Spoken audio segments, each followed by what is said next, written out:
kaibigan na indigenous people. Karoon ako ng kaibigan na Muslim. Iba't ibang religion talaga. Kasi ang kagandahan dun sa practice ni nanay na tinuro niya sa amin, there's always that commonality in all religion. Yun yung palakasin natin. Diba? Ano siya, yung concept ng beauty in diversity or unity in diversity.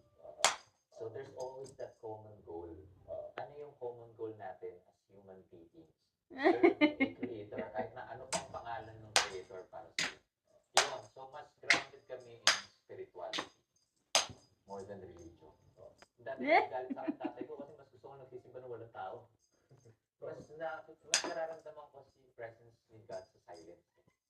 So either pagka maraming tao dun sa simbahan, overwhelm ako. Doon ako sa sa doon ako nag-stay. That's where I pray and meditate.